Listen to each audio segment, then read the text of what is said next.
as principais coisas que influenciam as pessoas a querer comprar o seu produto. Nossa, né? A gente falou comprar o seu produto. Mas comprar o seu produto nada mais é do que persuadir. Depois, se quiser falar da jornada da persuasão, não sei Jornada da persuasão, os 3 CPLs. Jornada da persuasão. Mas assim, às vezes eu tô numa reunião da IGD, às vezes eu tô num lugar, e aí a galera tá apresentando ideias. Eu tô apresentando ideias.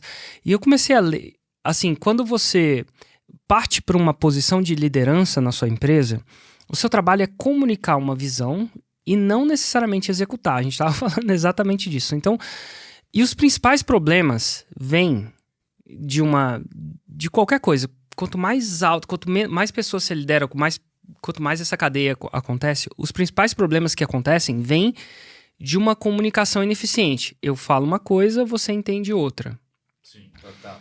Esse é o problema de qualquer relacionamento, seja no casal, seja num profissional na empresa, seja de amigo. Eu lembro que no final, no fringir dos ovos, todo relacionamento rompido, profissional, eventualmente você vai chegar que foi num problema de comunicação. E com o tempo, à medida que eu fazia comunicação para vender, fazia os lançamentos lá, escrevia os lançamentos, acontecia. Depois de um tempo eu comecei a fazer comunicação para liderar. O projeto vai ser esse. A pessoa entende um projeto, mas na verdade você quis dizer outro. A palavra não dita. Mas uma coisa que eu fui percebendo é que cada pessoa tem uma expressão facial que faz com que ela fala assim, aterrissou. E às vezes algumas pessoas aterrissam e elas verbalmente falam que aterrissam. Às vezes você mexeu a cabeça. Porque... Então você aterrissou, isso que eu falei pra você. Caiu a ficha, né? E aí eu comecei a ver as pessoas e eu descobri que as pessoas tinham um jeito de comunicar o aterrissou ou ainda não aterrissou de forma diferente. Por exemplo, o Hugo, numa reunião, que ele não tá aqui, né? Muito o Hugo bom. é irmão do Érico, se tem alguém que não tá ligado. E sócio. E sócio. O Hugo, muita gente acha que o calor aterrissou. Se você não falar nada, vou continuar falando. E o Hugo não. Se o Hugo não fala, ele não quer dizer que ele concorda ou que aquilo aterrissou.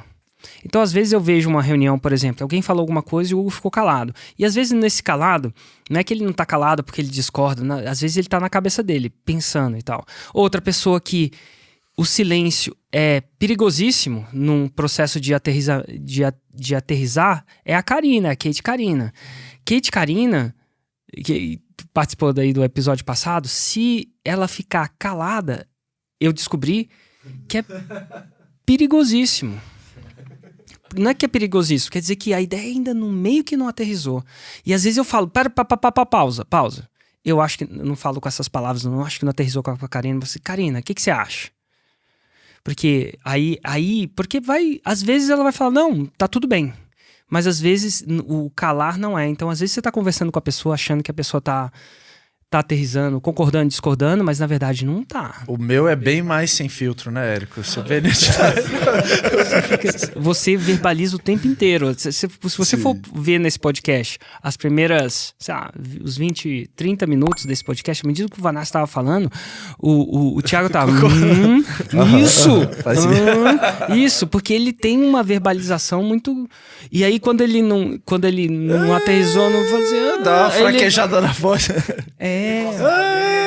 Ele expõe isso, né, de uma maneira muito fácil de perceber. Mas uma boa maneira de treinar isso é você, numa conversa que não é em um lançamento, começar a testar o quanto você começar a ficar muito presente. Será que aterrissou? Será que não aterrissou? Será que aterrissou? Será que não aterrissou? Porque às vezes o que a pessoa fala não é a verdade, né, Érico? E aí tem umas pessoas que falam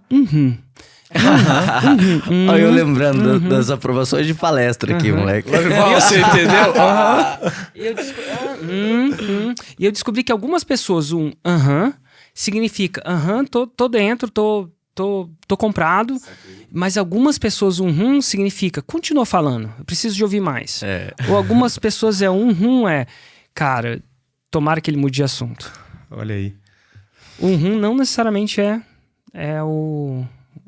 é a parada, né? A ficha Tô caindo. fechado contigo, né? Que doideira, cara. Aí eu lembrando dos feedbacks de palestra aqui, foi exatamente isso. Que o Érico, pra aterrizar feedback pra gente, ele é um doce, cê tá ligado? Há boatos. ele é muito... doce Depende do dia, né? Se é do de dia. manhã, se é de tarde. Ele aterriza de forma muito gentil.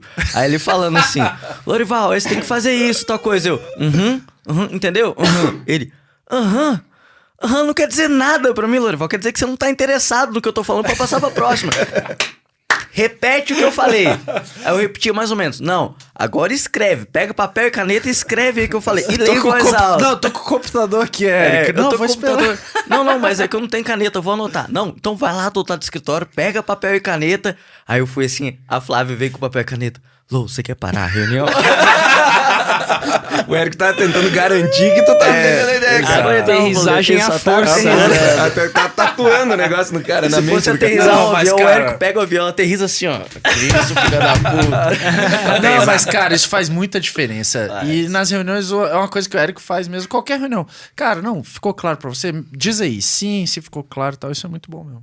Pedir o feedback é interessante. O problema é que, às vezes, no lançamento, né, a gente não tem esse feedback imediato. Né? Então a gente. Principalmente se não for ao vivo, né? Exatamente. Não, e nem ao vivo, eu acho. Porque Assim, o tem um expert no ao pouquinho vivo- na galera que você tá vendo ali, né? É. Mas não na galera que faz Não a diferença. tem. Boa. Então eu tenho que prestar atenção nisso. Por isso que essa preocupação em ser entendido, de tentar fazer um esforço de ter maior clareza, sabe? É essa Quase coisa que de- antecipar o que a pessoa vai Isso. imaginar e o que você já vai ter falado. Por isso, né? por exemplo, que a fórmula é legal, porque a fórmula é uma fórmula, né? Então ela tem o script, e o script ele é colocado de maneira a te ajudar com isso. O script, ele existe pra te ajudar a ter maior clareza, entendeu? Só que a gente também precisa ter esse esforço, porque é como o Érico falou, não é sobre o que eu falo, é sobre o que o outro entende do que eu falei.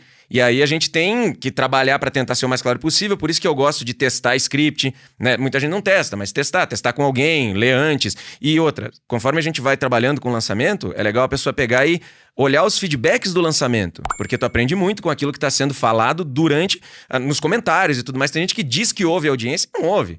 E a audiência é teu cliente, né? Se tu não ouve o teu cliente, como é que tu vai chegar na conclusão de que ele tá entendendo ou não tá? Não dá pra ficar ali só com a galera que tá ao teu redor dizendo como disse o Érico, porque às vezes, né, tem gente ali que tu vai interpretar errado o que ele tá falando e tem gente que, por conviver contigo, entende tudo que tu fala. Agora, e o teu público lá fora? Entendeu? Então a gente precisa se esforçar pra ter clareza. É isso que... Exatamente. Então, ponto 1. Tem alguma coisa que é atrativo? No seu caso, era o casamento, as fotos. Ponto 2. Deixar o seu ponto de venda, aquilo que é atrativo, no seu caso é não posar na foto, alguma coisa do tipo, aterrizar. E como é que você aterriza isso? Cara, portfólio de gatilhos mentais. A gente falou isso. Você aterrizou com emoção. Você aterrizou com especificidade. História. Prova. Prova social, porque tinha mais de uma noiva com a Prova situação social. também. Razão. É o motivo, Por que o fotógrafo vai fazer isso com você? Porque ele tá sendo pago, ele vai fazer a vida dele mais fácil. Uhum.